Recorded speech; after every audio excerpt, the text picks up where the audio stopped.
some of the biggest stars, actors, entrepreneurs in the entire planet, and also one of the top travel destinations in the entire world. But that's not what we're talking about today. Today, we're going to be talking about if short-term rentals, Airbnb, is still worth it in a state this massive in 2026.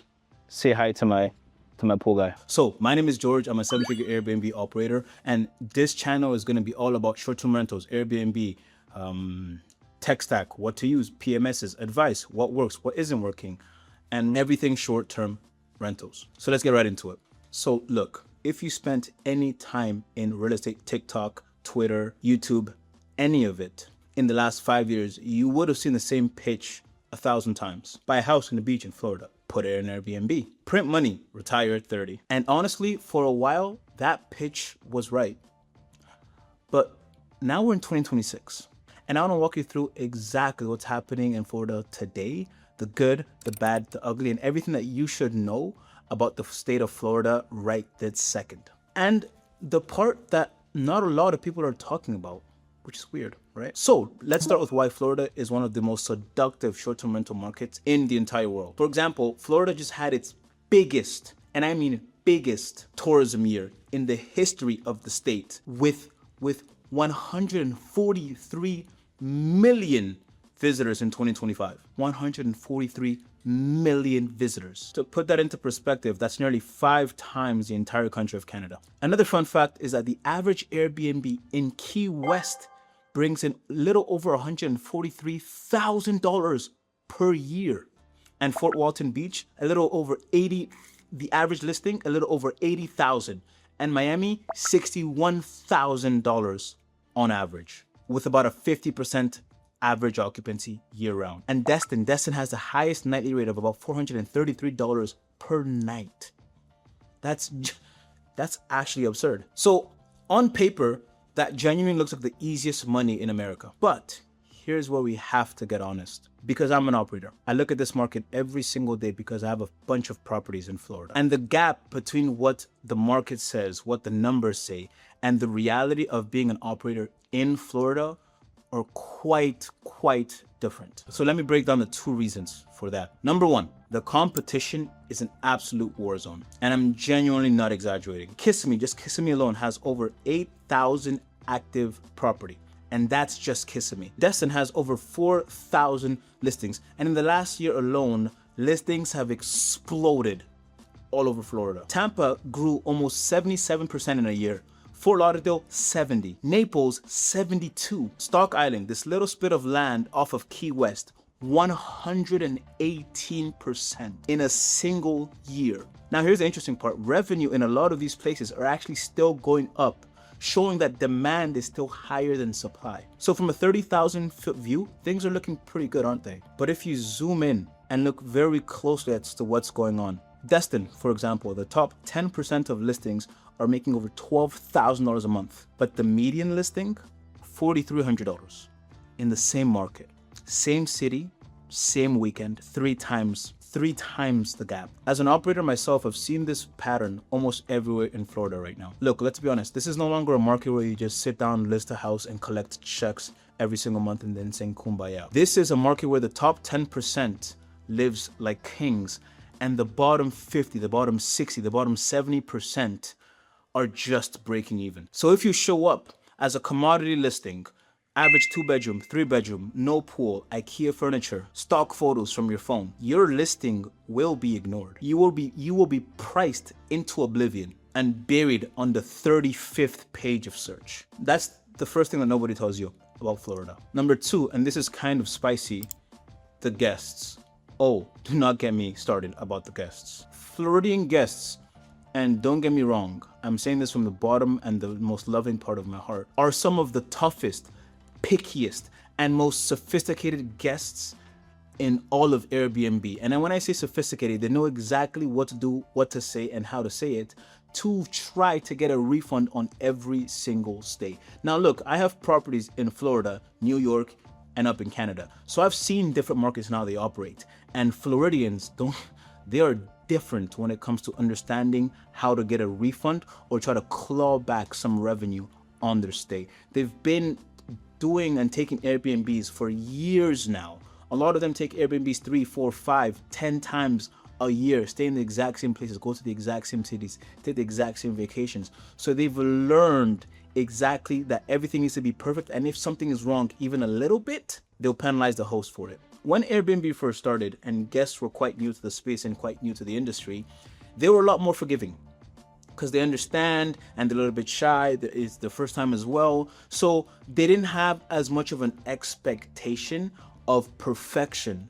Whereas now with guests that are taking Airbnbs once a month, twice a month, going to the exact same places, they have a certain expectation of how every Airbnb should be. And if those expectations are not met to a specific T, then they will ask for a refund. They will leave you a 1-star review. The average review in Florida is about 4.65. That is the average.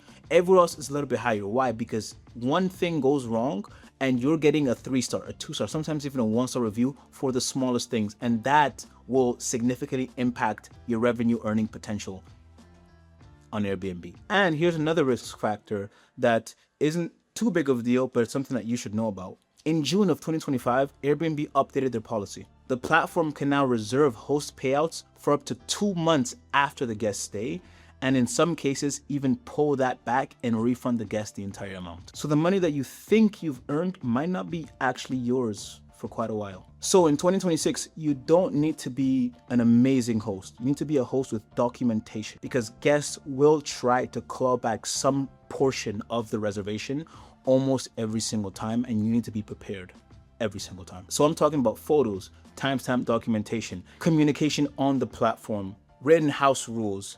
Document everything, because this will make or break your business if you're starting in Florida. Okay, so now who wins in Florida in 2026? Let's talk about that. There are 3 archetypes. See if you recognize yourself. 1, the operator treats the business like an actual business.